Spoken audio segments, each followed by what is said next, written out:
15 years ago, my only son told me, "Go to hell, there's no space for you," and slammed the door in my face. I never saw him again, until last week. A letter showed up on my porch. No stamp, no return address, just 9 words. "If you're alive, I need you to raise her." Now I'm on the run with a child who shouldn't exist, a flash drive full of secrets people have died for, and a little girl who just whispered to me in her sleep, "Don't trust the man with the coin." What the hell did my son get us into? So before we start, please like and subscribe if you're ready for the full story. And drop a comment letting me know where you're listening from. Thanks. My name's Karen Whitmore. I'm 62 now, and I've had exactly 1 letter change the direction of my life, twice. It showed up on a Tuesday, March 3rd, 2025. Just taped to the front door of my studio like a forgotten delivery. No stamp, no return address, just Karen in handwriting I hadn't seen since flip phones were still a thing. At first, I didn't even open it. I just stood there like an idiot in my slippers, holding a bag of frozen peas and a letter that made my palms sweat. I knew it was from Derek, my son. The last time I heard from him, he was shouting that there was no space for me in his house, that I was the reason everything was broken. "Go to hell," he said, right before slamming the door so hard a picture frame hit the floor. That was 2010. I was 47, newly divorced, a suitcase in one hand, and my pride in the other. He was 24, ambitious, engaged, and apparently tired of carrying his mother's emotional baggage. I slept in my car that night, a silver Corolla with more dog hair than dignity inside. I parked behind a Walmart and stared at the ceiling for hours, waiting to feel something, anger, grief, anything. But mostly I just felt numb. It's weird how fast you adapt when you have no other choice. The next 15 years went by like one long Tuesday. I found ways to survive, scrubbing toilets, changing bedpans, counting every dollar twice before spending it. I stopped thinking about Derek after year 5, or at least I tried to. But here I was, standing on the same cracked concrete porch, staring at an envelope that had already rewound the clock. I finally opened it. 9 words, black ink, all uppercase. "If you're alive, I need you to raise her." I had to read it twice. Raise who? A granddaughter? A stranger's child? A hallucination? Folded inside was a second note, sloppier handwriting.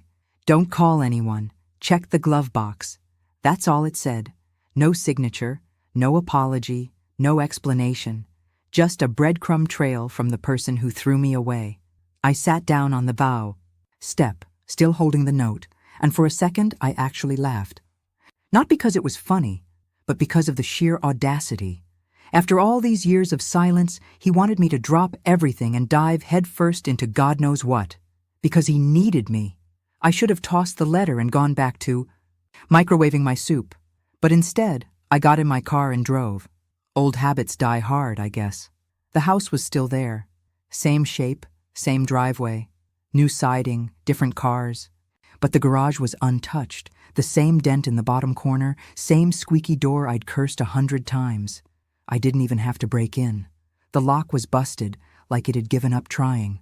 Inside the old glove box, yes, his glove box. Not mine. I found a sock. A baby sock, blue with a little giraffe. There was a burner phone wrapped in paper towels, like someone thought that counted as protective packaging.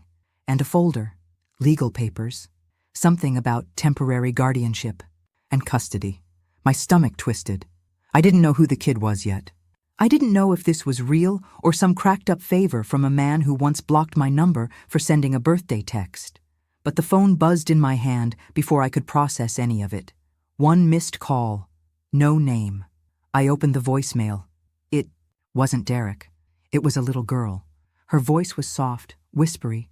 She said, "Are you the lady who's supposed to save me?"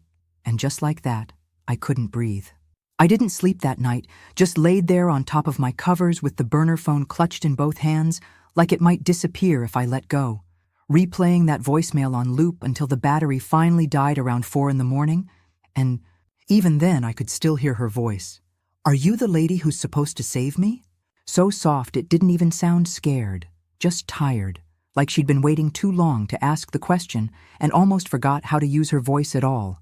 And that hit me harder than I expected, because I remembered that feeling, being stuck in a place where hope feels like it might make things worse, not better.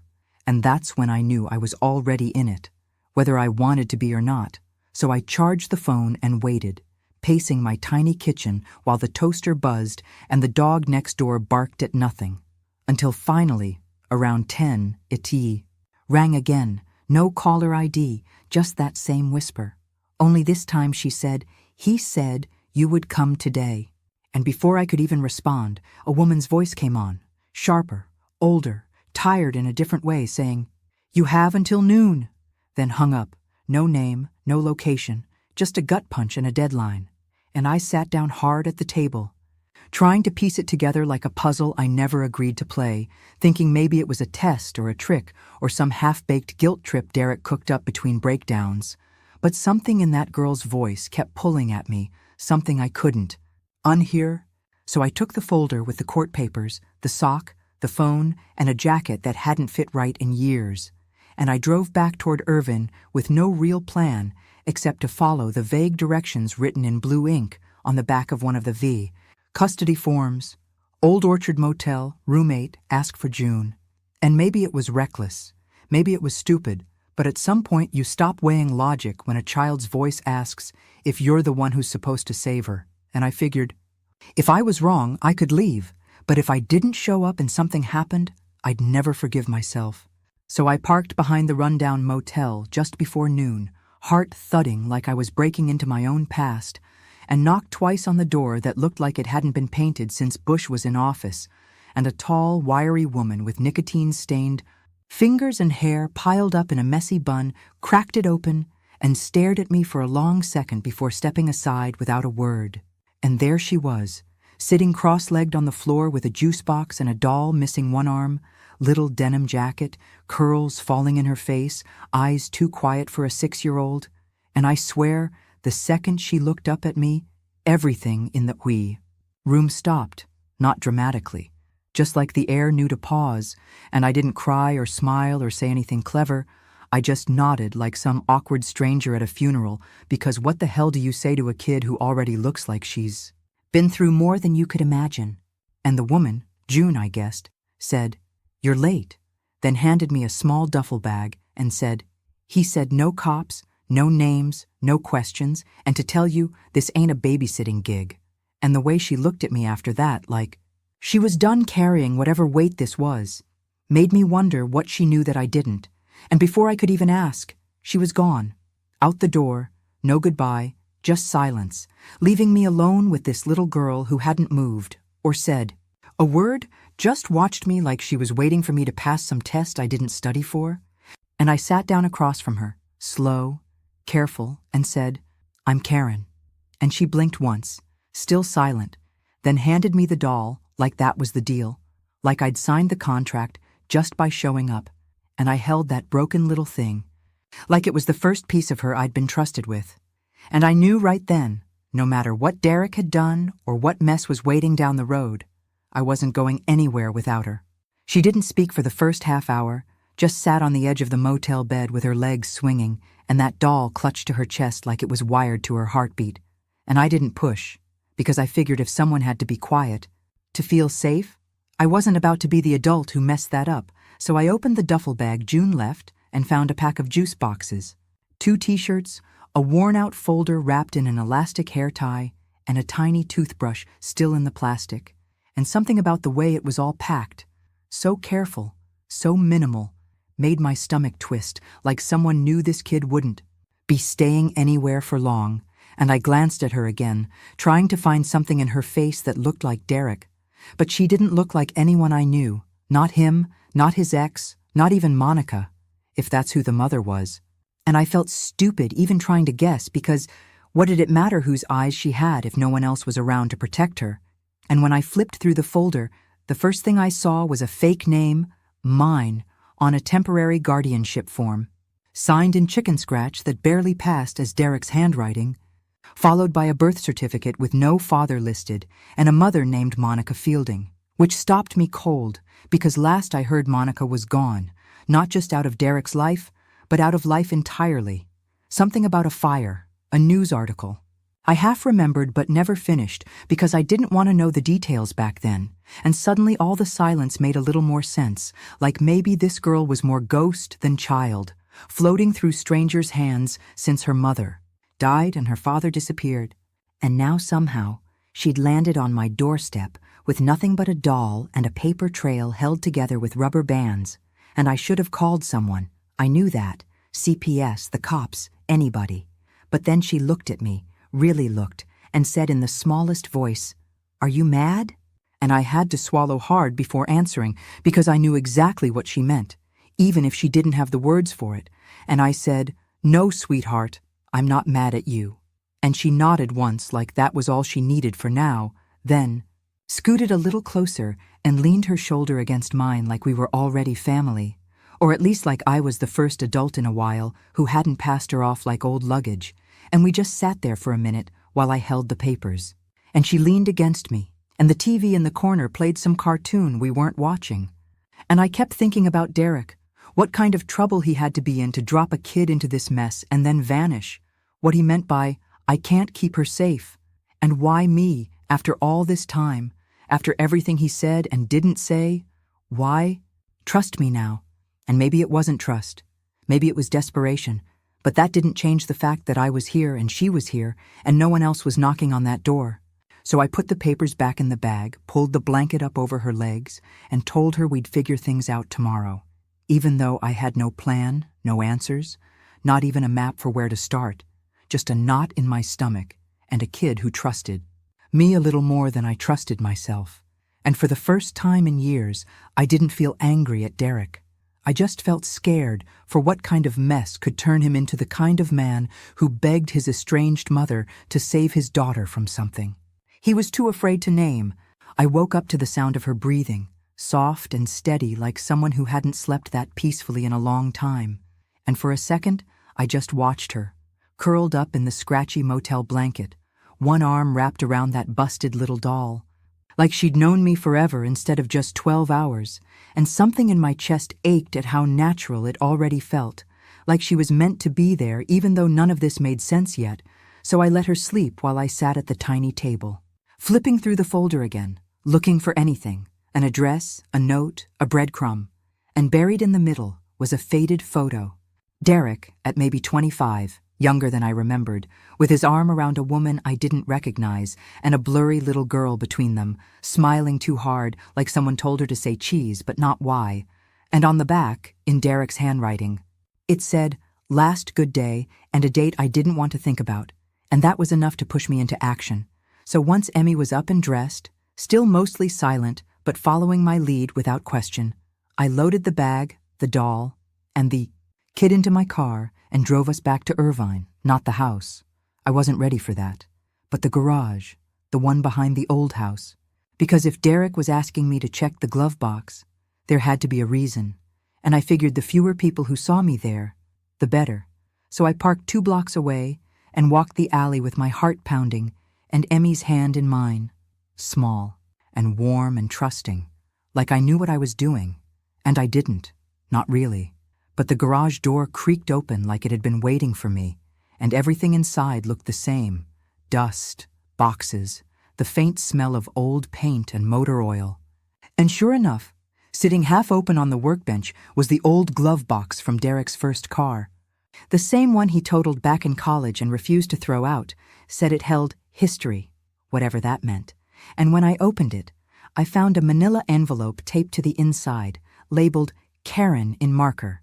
Inside it, a USB drive, a baby's, hospital bracelet with the name Emilia Fielding printed in faded ink, and a folded sheet of paper that wasn't legal or official, but written in Derek's mess of a scrawl saying, "If you found this, then I really am gone. You need to know Emmy isn't safe, not with anyone else, just you. Don't trust June, don't trust Grayson.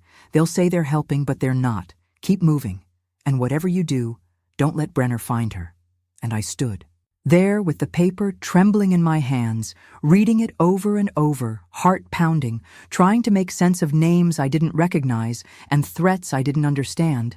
And Emmy tugged on my sleeve and pointed to a corner of the garage where I saw a small duffel bag, different from the one June gave us, tucked behind an old lawn chair, and inside it was cash, a prepaid phone, and a Polaroid of Monica holding a newborn with a scribbled date that lined up too perfectly with Emmy's age. And I realized this wasn't just a handoff. This was a trail of breadcrumbs from a man who knew he wouldn't be around to protect her. And the worst part was, it looked like he'd been planning this for a while, like he knew exactly how it would end. And I felt this slow, sick dread crawl up my spine because whatever he'd gotten into, it wasn't just a custody issue or a bad breakup.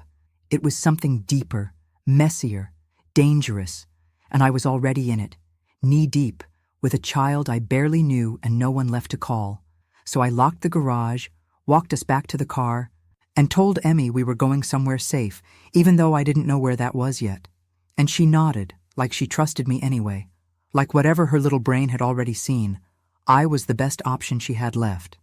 I drove back to the motel with the windows cracked and the prepaid phone burning a hole in my glove box like it might explode if I didn't look at it. Emmy dozing in the back seat with her doll clutched to her chest, like always, and my brain was spinning through every name Derek scrawled in that letter, June, Grayson, Brenner, like puzzle pieces from different boxes. None of them fitting together yet, but all pointing to the same terrifying fact. Someone out there wanted this girl, and not for anything good.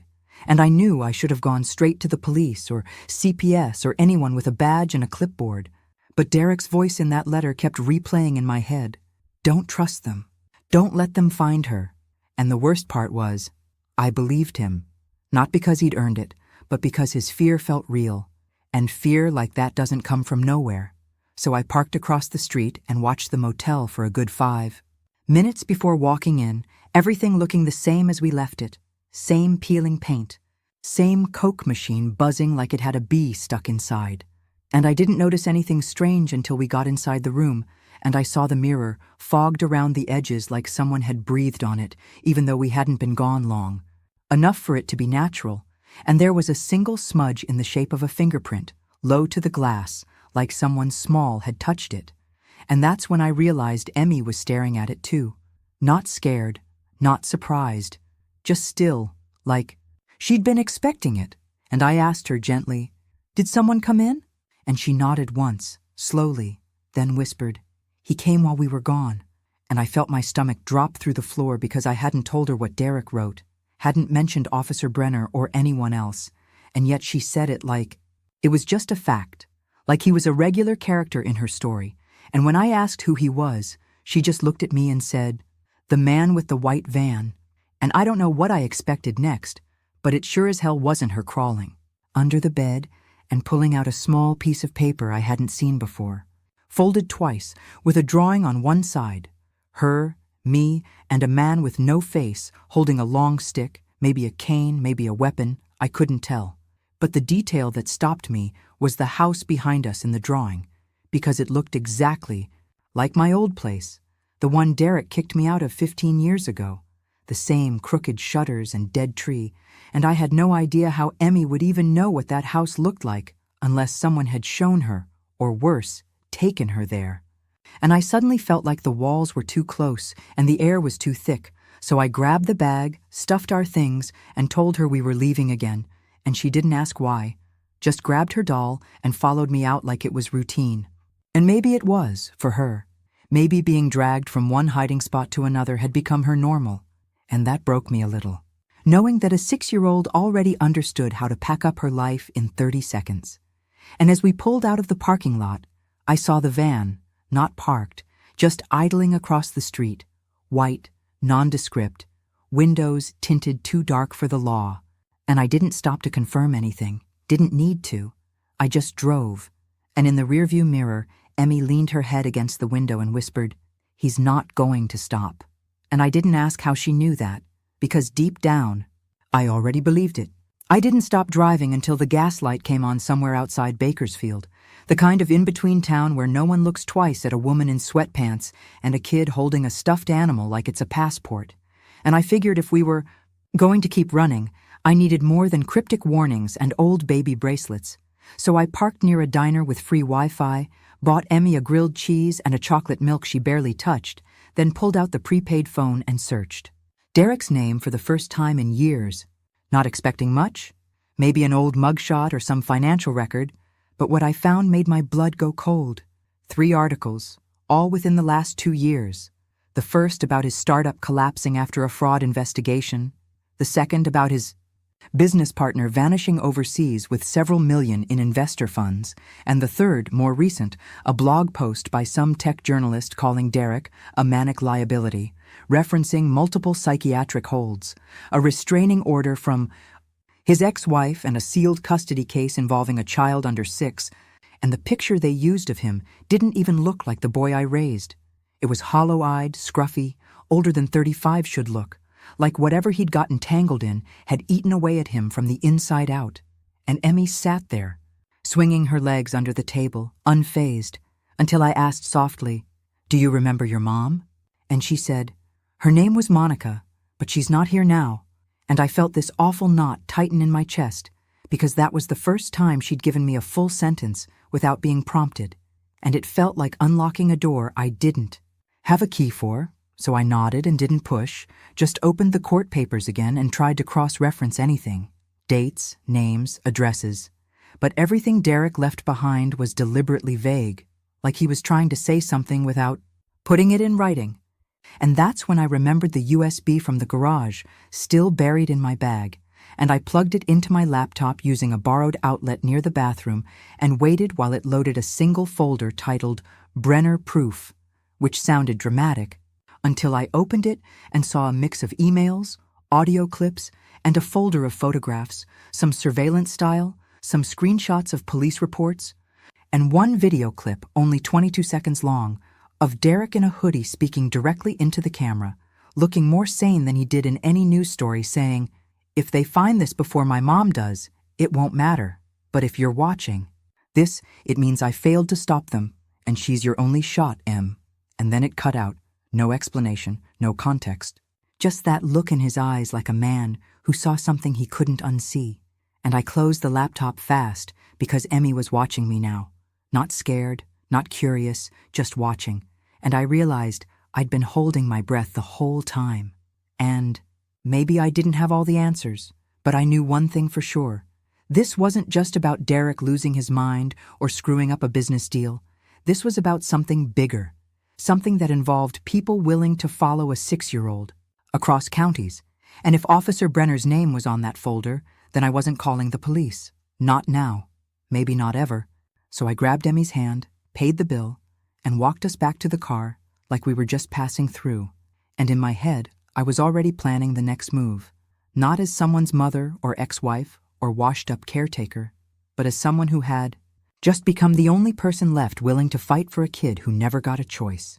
We made it to a quiet roadside motel near Modesto by early evening, one of those half-forgotten places with scratchy towels and curtains that don't quite close all the way. And once Emmy was asleep, out cold within minutes, wrapped in a blanket that smelled like old bleach, I sat on the bathroom floor with the laptop balanced on my knees and opened the documents again. This time, focusing on the birth certificate, trying to cross-check whatever I could about Monica Fielding, because the dates lined up too perfectly, and I needed to know if this little girl sleeping in the next room was really who Derek believed she was, or if we were tangled in something deeper. And that's when I noticed something off. Her birth certificate didn't list Derek at all, not even as father unknown, and the box for paternal information had been scribbled over like someone wanted to erase history with a ballpoint pen. So I went digging, searching through old public databases and archived news clippings, and I found what I hadn't wanted to find. Monica Fielding was declared dead 7 years ago in a house fire ruled accidental, but the story didn't match what Derek implied.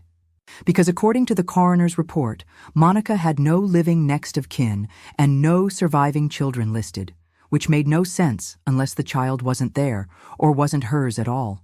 And that idea made my stomach turn because it opened a door I didn't even know existed.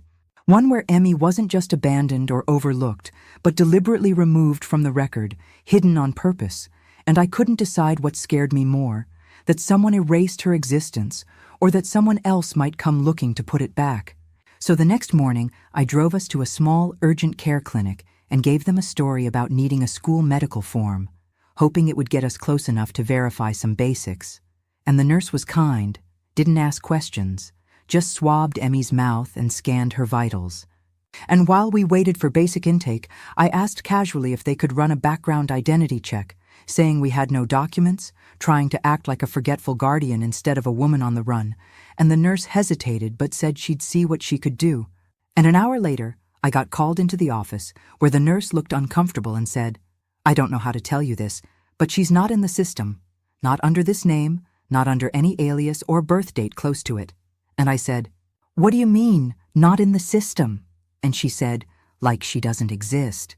And that hit me so hard I had to sit down, because whatever Derek was hiding, it wasn't just about danger, it was about identity. And it meant that Emmy, this quiet, strange, kind little girl, was either never registered at birth, or someone had gone through serious effort to wipe her records clean, and the nurse gave me a look like she knew I wasn't who I claimed to be. So I thanked her, scooped up Emmy, and got us out of there fast, driving without music or talking until we reached a rest stop somewhere near the edge of a pine forest. And while Emmy played in the gravel with a stick and her doll, I sat on the curb and stared at the sky, wondering what the hell Derek had done, or uncovered, that was worth erasing a child for. And the worst part was, I still didn't know if I was protecting her from something out there, or protecting the world from something no one else had dared to understand. I hadn't told anyone where we were, hadn't used my real name since the diner, hadn't logged into anything that could ping a location, which is why I nearly threw the burner phone into the woods when it started ringing that night. Screen lit up with a number I didn't recognize, and no caller ID, but something told me to answer. Maybe because I was tired of guessing, or maybe because some part of me already knew who it was. And sure enough, the voice on the other end said, "Karen, don't hang up, I'm Grayson." And my stomach clenched, because that name was circled in red in Derek's letter with the words "Don't Trust" scrawled underneath. But the voice didn't sound threatening, just exhausted, like someone carrying too much truth. And before I could ask how he found me, he said, "I'm not tracking you, I swear. Derek left me a failsafe, something with your name and a trigger code in case he disappeared." I didn't want to get involved unless I had to, and I stepped away from the car where Emmy was sleeping under a pile of blankets and walked toward the trees, keeping my voice low as I said, "You've got 1 minute, talk." And Grayson said, "He told you about Brenner, right? The cop?" And I said, "Sort of." And Grayson laughed bitterly like there was no sort of when it came to Brenner, then said, "He's not just a cop, Karen. He's ex-task force, bounced between agencies. Showed up around the time Derek's company got flagged by the feds. But it wasn't just about money. It was about surveillance, something buried in the data side of their platform, something Brenner was using. And I didn't understand half of what he was saying, but I understood the fear in his voice when he said, Monica figured it out first. She found something, threatened to go public, and the house fire happened 2 weeks later. And I said, "Are you telling me someone killed her?" And Grayson said, "I'm telling you they erased her. And now they're trying to erase the girl too." And my throat went dry as I looked back toward the car, seeing only the outline of Emmy through the glass. And I said, "Why would Derek give her to me if he knew all this?" And Grayson said, "Because he trusted you to disappear the right way, and because the people after her won't go through you. They'll try to go around you." And I asked, "What does that mean?" And he paused before saying, "It means someone close to Derek gave her up before, someone inside his circle, and you're probably already being followed." And I felt the cold settle deep in my spine as I asked, "What do they want with her?" And his voice dropped even lower, like he was about to say something that would ruin everything. And he said, "She remembers things, Karen. Specific things, names, codes, faces. Stuff she shouldn't remember. Stuff they thought they wiped from her when she was just a baby. And if she says the wrong thing to the wrong person, it's over." And I didn't say anything for a long time, just listened to the wind and the sound of my heartbeat while Emmy stirred lightly in the car, unaware that her memories were apparently the kind of thing people burned houses down over. And Grayson said, "There's a safe house up north. I can get you there if you want, but once you cross that line, you're in it for good." And I almost said no, almost told him to go to hell and disappeared on my own terms like I always had. But then I looked at the little girl in the back seat, blanket pulled to her chin, thumb curled near her mouth like she hadn't just been labeled a threat by people in suits, and I said, "Text me the location, but if this is a trap, I swear to God you won't see me coming." And Grayson said, "Fair enough," then hung up, and 5 minutes later a single address pinged to the phone, and I sat there staring at it, knowing full well that whatever was on the other side of that drive might not be safer, but it was the only lead we had. And if Derek trusted Grayson even a little, then maybe I had to as well, just long enough to survive what was coming next. The road to the safe house was narrow and winding, lined with trees that looked like they'd been there longer than any of the towns we passed through. The kind of road that made you double-check your gas and lose cell service 3 miles in. And Emmy sat in the back with her head against the window, humming to herself in this soft, off-key way that almost made the whole thing feel normal, like we were on a camping trip or heading to visit some forgotten aunt. But my hands were tight on the wheel, and my eyes kept flicking to the rearview mirror like I was waiting for something to appear behind us, because Grayson's voice still echoed in my head. She remembers things. And I didn't know what scared me more. The idea that Emmy was some kind of walking memory vault, or that she had no clue what kind of fire she might unleash just by opening her mouth, and for a long time I told myself she was just a quiet kid who'd been through too much. But the deeper we drove into those woods, the more I started noticing things, like how she would glance at road signs a little too long, or the way she muttered numbers under her breath when we stopped for gas. Always sequences. 4, 8, 9, 3, 0, like a combination she couldn't shake. And when I asked her where she learned those numbers, she just blinked at me and said, "They're in the room," which made no sense until she added, "The white one, with the chair and the blue door." And I swear my spine went stiff because it sounded exactly like one of those interview rooms you see in cop shows, cold and clinical and made to break people down. And I said, "What room, sweetheart?" And she just shrugged and said, "It's not real now," like she was remembering a dream that didn't belong to her. And I didn't press, not yet, because part of me wasn't ready to hear it. But when we pulled into the gravel driveway of a small cabin hidden behind 2 rows of pine, she turned to me and said, "He's coming back," just like that, like a statement of fact. And I asked, "Who?" And she looked out the window and whispered, "My dad," which should have made me feel something. Relief, maybe, or confusion. But instead, I felt this wave of dread I couldn't explain because Derek hadn't contacted me since that letter. And for all I knew, he was gone. But Emmy said it with such certainty that I didn't argue, just parked the car and helped her out while my eyes scanned the perimeter for signs of movement. And inside the cabin, everything smelled like dust and pine needles, quiet in a way that felt unnatural. And the electricity worked, but the Wi-Fi didn't, which I took as a feature, not a glitch. And while Emmy colored quietly at the table, I locked every door, checked every window, and tried to calm the part of my brain that kept shouting that we were in over our heads. And it wasn't until later, that night, after I tucked her into the creaky bed and sat back down with the USB drive trying to make sense of the files, that I heard her voice again, this time from the hallway, soft but clear. "Don't trust the man with the coin." And I turned to find her standing there barefoot, doll in one hand, eyes wide open but glassy like she wasn't fully awake, and she said it again, louder, "The man with the coin." And I asked, "What coin?" And she said, "He flips it when he lies." And then she turned around and walked back to bed like she hadn't just dropped the creepiest sentence I'd heard in years. And I sat there frozen, wondering who the hell she was talking about and whether I'd already met him without knowing it. The next morning felt too still, like the whole world had taken a breath and forgotten how to exhale, and even the birds sounded off like they were chirping out of sync. And Emmy didn't say anything about the man with the coin, just ate dry cereal out of the box and watched the trees sway like she was waiting for them to whisper something back. And I would have chalked it up to a bad dream if it weren't for the way she looked at me before we left the cabin, like she knew I wasn't. Just running errands. Like she could tell I was about to do something dangerous. And she didn't cry or beg me not to go. She just said, "Be back before the shadows change." And I didn't ask what that meant, didn't want to, because my stomach was already a knot thinking about what Grayson sent me the night before. Hospital intake form with a fake name and a photo that didn't lie. Derek, my son, looking like he'd crawled out of his own grave, checked into a private psych facility under the alias Jordan Miles. And Grayson included the address with one note. He asked for you, but don't trust everything he says. So I left Emmy with a woman Grayson vouched for.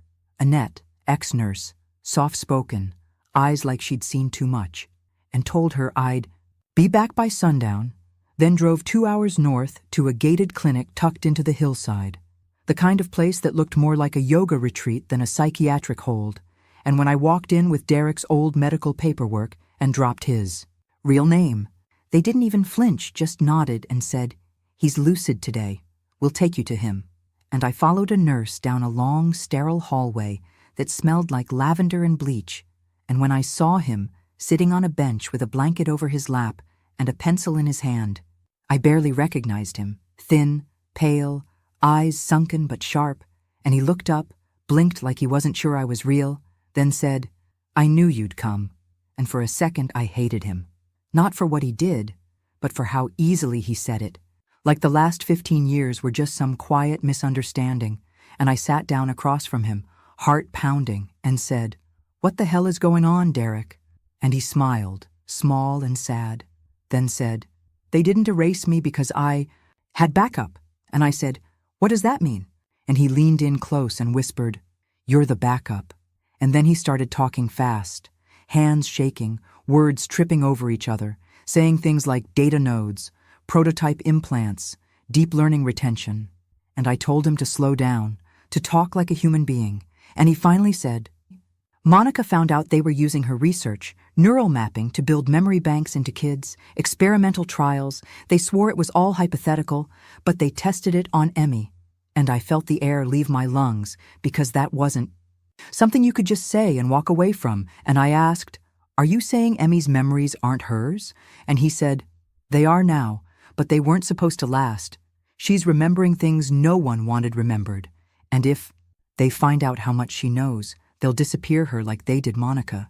And I asked, "Why you? Why leave her with me?" And he looked down at his hands and said, "Because you're the only person I've ever seen get back up after being destroyed." And something in me cracked, just a little, because I wanted to scream at him, but I couldn't. Not when he looked like that. Not when his voice broke saying, "I don't think I have much time left." And he handed me a flash drive and said, "If anything happens to me, this goes to the media. Brenner's name is all over it." And I said, "Why? Not give it to the police?" And he laughed, hollow, and said, "Because he is the police." And just then, a nurse tapped her watch and said, "Time's up." And Derek leaned back, calm again, like he hadn't just handed me the most dangerous piece of information I'd ever held, and said, "Keep her safe, Mom. You're the only one who ever did." I left the clinic with the flash drive in my pocket and Derek's voice echoing in my head, "You're the only one who ever did." And for a moment, I let myself believe I could actually do it, that I could keep Emmy safe, take her somewhere, quiet, off-grid, teach her to forget the things no child should have to remember. But that moment ended the second I pulled into the gravel driveway and saw the front door of the cabin wide open, the screen hanging off its hinge like it had been ripped out of the frame. And I don't remember putting the car in park or how fast I ran up the steps, just the way my chest squeezed when I found the living room empty. Her coloring book still open on the floor with a crayon snapped in half beside it, and I called her name once, twice, checked the bathroom, the little bedroom, nothing, just silence and a strange metallic smell in the air that didn't belong there, like something burned but didn't catch fire. And that's when I saw it, drawn in condensation. On the bedroom window, a simple shape, a circle with a line through it, the same mark I'd seen once in Derek's files under the folder labeled internal tags. And I knew whoever had been here wasn't random. This wasn't a break-in, this was a retrieval. Clean and planned. And I stumbled outside, half sobbing, half cursing, ready to run through the woods screaming if I had to. But then I spotted the van, same one from the motel, tucked just off the tree line, still idling faintly, like it had been left behind on purpose, and I ran toward it without thinking, yanked the back doors open, and found Emmy curled in the corner, knees tucked to her chest, wide-eyed but not crying, just watching me like she'd known I'd come, and I pulled her into my arms so fast it made both of us fall back, and I kept whispering, "I've got you, I've got you," over and over until she finally whispered back, "He didn't say anything, just flipped the coin." And that one line made my blood turn to ice because I knew exactly who she meant. And I asked, "Did he hurt you?" And she shook her head but held me tighter. And I knew we had to go right then. No calls, no delays, just gone. So I grabbed the bag I'd pre-packed days ago, shoved the flash drive into my sock, and we were back in the car in less than 3 minutes, speeding down a back road with the sun dipping low and the shadows twisting like claws across the windshield.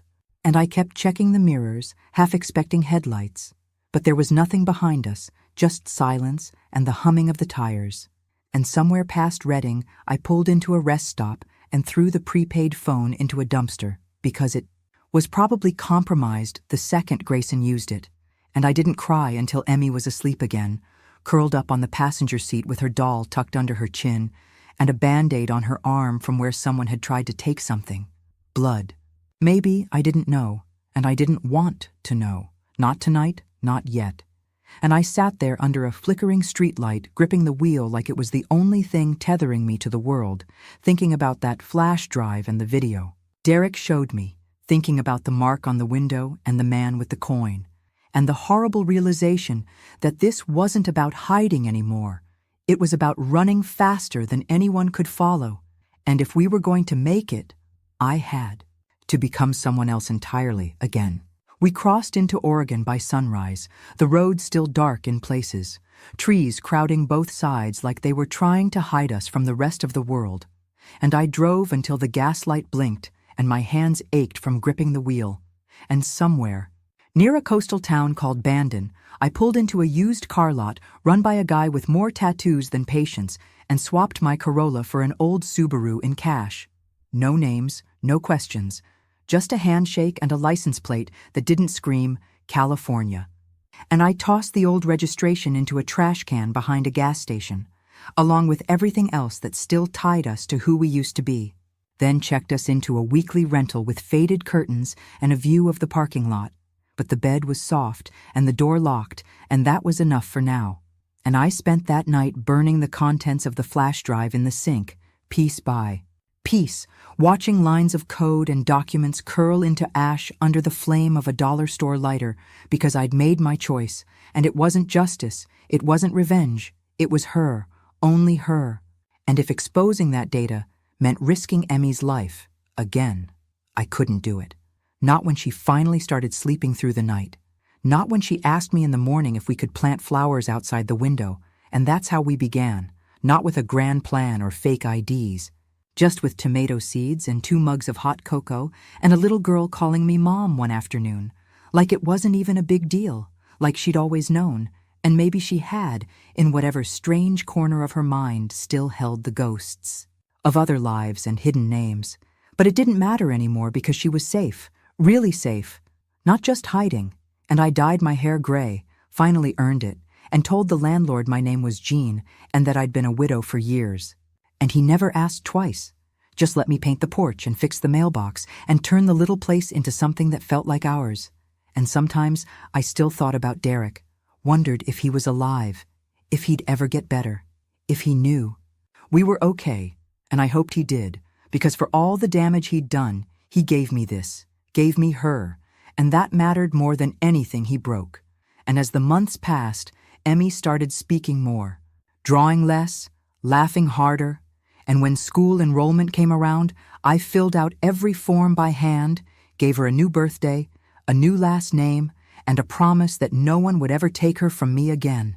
And every time I passed a white van or saw a man flip a coin in a movie, my heart still stuttered. But it passed, faster each time, because we were no longer running. We were living, small and quiet and real. And it was enough, more than enough. And if there's one thing I've learned through all of this, it's that being a mother isn't about biology or blood or paperwork. It's about showing up when no one else will, about staying when it's easier to run, and about choosing someone again and again, even when the world tells you not to. And that's Exactly what I did, every single day, without fail, because she wasn't just the girl I saved, she was the reason I survived too.